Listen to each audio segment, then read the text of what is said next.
మీరిప్పుడు మీడియా ముందే ఉన్నారు, మీ మాటలు కూడా మీడియా వాళ్ళు వింటున్నారు. కాదు, ఇప్పుడు మనము డీజీపీ ఆఫీస్ తో పాటు సిబిఐ ఆఫీస్ కూడా వెళ్తాము. ఇప్పుడు దగ్గర ఇప్పుడు మన దగ్గర ఇప్పుడు ఎంతమంది చనిపోయినరు? మన దగ్గర ఈ బాధితులు ముగ్గురు చనిపోయినరా? అవునవును, నాకు వీడియోలు పంపించారు ఆల్రెడీ. నా దగ్గర ఆల్రెడీ పేపర్స్ కూడా ఉన్నాయి. పేపర్స్ అన్ని నాయే పంపించిన, నాయి ఎంత అంటే 2.5 కోట్లు దాకా పంపించిన. మీ ఎన్ని పంపించారు?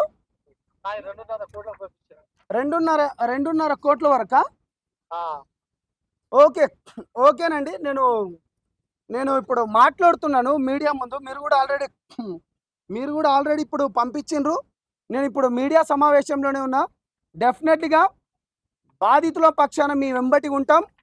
ఎవరైతే దొంగల పక్కన ఉంటానో వాళ్ళవి కూడా బట్టలు ఇప్పుతాం బాజాప్తగా. ఖచ్చితంగా మాకు అధిక వడ్డీ ఆశ చూపించి మాకు మోసం చేసిరు. మా బాధితులు ఎంప్లాయీలు చచ్చిపోతురు. ఆ వీడియోలు కూడా వైరల్ చేస్తున్నావు, నీకు పంపించిన. లేకుంటే వాళ్ళ ఇంటికి వచ్చి వెరిఫికేషన్ చేయండి, ఎంత డబ్బులు పెట్టిరు ఏందని మీ గీట అర్థమైపోతుంది. ఆ మీడియా వాళ్ళకి తీసుకురండి. తప్పకుండా మీడియా వాళ్ళ దగ్గరికి తీసుకొస్తాం. డీజీపీ ఆఫీస్ దగ్గర కూడా వెళ్తాం. సిబిఐకి కూడా కేసు పెడతాం. డెఫినెట్లీ ఇది అయిపోయిన తర్వాత ఇదిగో మంగళి ఒక పార్ట్, మధు ఒక పార్ట్, భీమా అనేటోడు ఒక పార్ట్. అచ్చా, మంగళి ఒక పార్ట్, మధు ఒక పార్ట్, ఓకే, భీమా ఒక పార్ట్, సింగిల్ పర్సన్. ఓకే, తప్పకుండా అండి. ఒక 2 రోజులనే మనము. ఇప్పుడు మధు ఎవరో కాదు, అతను కూడా మా బామర్ రైతుడు. మధు మాకు మా ఊరు నుంచి 10 కిలోమీటర్ దూరం అవుతుంది. ఓకే, మంగళి వాళ్ళ చెల్లెలకు మా మధుకిస్తా అని చెప్పేసి మాయమాటలు నమ్మించి 100 కోట్లు దుబ్బేసిందామా. ఓకే ఓకే ఓకే మళ్ళీ చెప్పండి, ఇక్కడ మీడియా వాళ్ళు మళ్ళీ వింటున్నారు. అయితే నేను చెప్పేది ఏంటంటే మంగళి ఇప్పుడు అతను వాళ్ళది ఎక్కడంటే మన ఆంధ్ర. ఓకే, ఆంధ్ర నుంచి హైదరాబాద్ లో వచ్చి ఆ పాటలు ఈ పాటలు ఏదో సింగర్ గా ఉండి ఏదో బతుకుతుంది. ఓకే, వాళ్ళ చెల్లెల్ని పెళ్లి చేస్తా, మధుకిచ్చి పెళ్లి చేస్తా అని చెప్పేసి వాళ్ళ ఇంటికి వచ్చి ఆ ఇల్లు కట్టేది కూడా వాళ్ళ ప్లాన్ ప్రకారం కట్టిస్తున్నారు అనమాట. ఓకే, వాళ్ళ ప్లాన్ ప్రకారం. ఓకే, మంగళికి ఇదంతా తెలుసు. ఆల్రెడీ ఆ ఇంటికి వచ్చి ఫోటో దిగింది. ఫోటో పెడతా ఇప్పుడు. ఓకే ఓకే ఉంది అండి. అది అది మరి సంబంధం లేదనుకుంటా కూడా మాట్లాడింది కదా తను. సంబంధం లేకుంటే పల్లెటూరికి ఎందుకు వచ్చింది వదిపట్లకి ఎందుకు వచ్చింది అంటున్నా. అతను మంగళి వాళ్ళ చెల్లెలు ఎందుకు వచ్చింది అంటున్నా. చలో, ఇప్పుడు మీరు ఎంత బాధితులు, దీంట్లో మీ ఎన్ని కోట్లు పోయినాయి? మీ పర్సనల్ గా? మా పర్సనల్ మా ఊరు నుంచి 30 కోట్లు. మీ ఒక్క ఊరు నుంచి 30 కోట్ల? మా ఒక్క ఊరు నాగార్జున సాగర్ నుంచి మాది పరివేదుల పాలితండ పెద్దహూర మండలం నుంచి 30 కోట్లు. దయచేసి ఏ టైము ఏ తారీఖు నీకు ఆల్రెడీ రిసిప్ట్ అన్ని పంపించిన. అవును అవును, నేను ఆన్లైన్ చేసిన పేపర్లు కూడా ఉన్నాయి. ఆన్లైన్ చేసిన పేపర్ల ఓకే ఓకే మొత్తం పేపర్లు కూడా పంపించిన నేను. ఓకే ఓకే అయితే నేనేమంటున్నా అంటే 2 days లో మనం ఒక మాట, నా మాట వినండి. నేనేమంటున్నా అంటే ఇప్పుడు ఒక 2 రోజులలోనే నేను డీజీపీ గారి అపాయింట్మెంట్ ఒకసారి తీసుకుంటాను, సిబిఐ వాళ్ళది కూడా అపాయింట్మెంట్ తీసుకుంటాను. మీ బాధను మొత్తం ప్రపంచానికి తెలుపుతాం. ఇవాళ దొంగ ఏడుపులు ఏడుస్తున్నా ఎవరెవరైతో దొంగలంట, ఎవరి కుర్ర మూతిలంట, ఎవరు దొంగలంట, దోచుకోవడానికి వస్తున్నారు మా మధ్యలో. వాళ్ళు ఏమైనా డబ్బులు పెట్టిన వాళ్ళ? డబ్బులు పెడితే మాలాగా రిసిప్ట్ ఇవ్వమని చెప్పు. నేను రిసిప్ట్ అన్ని పంపించిన కదా. ఏ తారీఖు కట్టినా, ఎన్ని లక్షలు కట్టినా, ఏ తారీఖు ఇచ్చినా, ఎన్ని లక్షలు కట్టినా ఇవన్నీ రిసిప్ట్ ఉన్నాయి కదా. ఏ తారీఖు కట్టినా మళ్ళా అంటే ఫోన్ పేనా, గూగుల్ పేనా, బ్యాంక్ ట్రాన్స్లేషన్ లా అన్ని ఉన్నాయి కదా. అలా ఈ కుర్రమూతిలో పెట్టినాము ఇవన్నీ తీసుకురమని చెప్పండి. ఆడెవరు మాట్లాడటానికి, మంగళి గురించి మాట్లాడటానికి? ఓకే ఓకే అయితే వాళ్ళు అంటే ఇప్పుడు వీళ్ళంతా బినామీలు. వీళ్ళంతా మంగళి సైడ్ మాట్లాడితే ఒక 20 లక్షలు 10 లక్షలు ఇస్తారేమో. నేను బంజారా సేవా సంఘం లీడర్లు అంటే ఎవరు ఓట్లు పెట్టి గెలిపించిన నీ లీడర్ కి, నీ ఇష్టానికి నువ్వు లీడర్ అయిపోయినావు.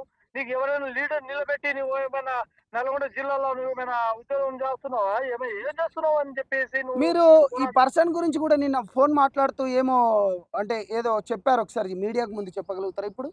మీడియా ముందే అతను మా ఎండి దగ్గర వచ్చి అతనే బీమా మేము డబ్బులు పెట్టిన దగ్గర వచ్చి ఎవరు? లేడీస్ 50 మందిని తీసుకొచ్చి ఇతనే కుర్రమూర్తిలాల్ అనేటోడు పీపల్లి మండలం ఆయనకు ఉమ్. అవసరమైతే ఆయన పీపల్లి మండలంలో వచ్చి మాట్లాడమని చెప్పండి అచ్చా, ఎవరికి? ఈ కుర్రమూర్తిలాల్కు. ఓకే, సంతోషం అండి. ఇక మీ బాధలు అయితే మీ గురించి మేము కొట్లాడుతున్నాం. ఈ మంగళి గురించి ఆయన మాట్లాడుతుండు. మంగళి గురించి మాట్లాడడానికి అది మా ఎస్టీ బిడ్డ మా బంజారా బిడ్డ ఎందుకు తింటే బంజారాలకు మోసం చేసే కదా ఆమె మొత్తం రీసార్ట్లు గీసార్ట్లు మొత్తం కొనడం. ఓకే, రైట్ అండి. ఇక నేను ప్రెస్ మీట్ గత 2 రోజులలోనే దాని మీకు పూర్తి ప్రెస్ మీట్ కండక్ట్ చేసి డీజీపీ సిబిఐ వాళ్ళది మొత్తం రికార్డ్ పంపియండి, నో ప్రాబ్లం. అట్లా కాదు, నా మాట వినండి. డబ్బులు పెట్టాం నా పెట్టినట్టు బాగా రిసిప్ట్ ఉంది, ఆల్ మీడియాలో చూపియండి. చలో అయితే ఒక 2 రోజులు నాకు సమయం ఇవ్వండి. ఇక్కడ పూర్తి మా వివరాలు తెలుసుకున్న తర్వాత నేను మీ దగ్గరకు వస్తానండి. ఇక ఈ మీడియా వాళ్ళని కూడా అక్కడికి కూడా తీసుకొస్తాను, మీరు కూడా ఇక్కడికి వస్తారు. కానీ నేను ఒకసారి చెప్తానండి. ఓకే ఓకే, కానీ ధైర్యంగా ఉండమని చెప్పండి, ఎవరు చావద్దని చెప్పండి. డబ్బుల పోతున్నా మేమే చావడానికి సిద్ధంగా ఉన్నాం కదా. లే, నా మాట వినండి, నా మాట వినండి. మీరు ఇప్పుడు ఆహా, మీరు నా మాట మీరు నా ఒక్కొక్క మాట మీరు నా మాట వింటలేరు. నేను ఏమంటున్నా అంటే ఎవరిని చనిపోవద్దని చెప్పండి, ధైర్యంగా ఉండమని చెప్పండి. ఇవాళ మీరు తండాలలో ఉన్న ఇవాళ మీ గురించే మేము కొట్లాడుతున్నాం. మీ గురించి ఇప్పుడు మంగ్లీ గారి పైన కూడా మీరు నాకు ఫోటోలు పంపించిన తర్వాత నాకు ఒకటే అనిపించింది, జాతి పేరు వాడుకున్నారు, జాతి పేరు చెప్పుకొని డబ్బులు వసూలు చేసుకున్నారు. జాతి తను ఎదుగుదల గురించి జాతిని వాడుకున్నది, తను ఎదుగుదల గురించి జాతి డబ్బులు వాడుకుంది. ఇప్పుడు దీంట్లోకి వెళ్ళి బయటపడడానికి కూడా కొంతమంది దొంగలకు డబ్బులు ఇచ్చి కూడా మళ్ళీ జాతి పేరు చెప్పుకొని బయటపడాలని చూస్తున్నారు. కానీ తనని శాశ్వతంగా బహిష్కరించేటట్టు నేను ప్లాన్ చేస్తున్నాము. బాజాబ్తా చెప్తున్నాను, ఇటువంటి దొంగలు కూడా రావద్దు అని అనుకుంటున్నాను. డెఫినెట్గా చెప్తున్నాను. ఇక నేను ప్రెస్ మీట్ కండక్ట్ చేస్తాను brother. Thank you brother. Thank you అన్న. మీడియా మిత్రులందరికీ నమస్కారం.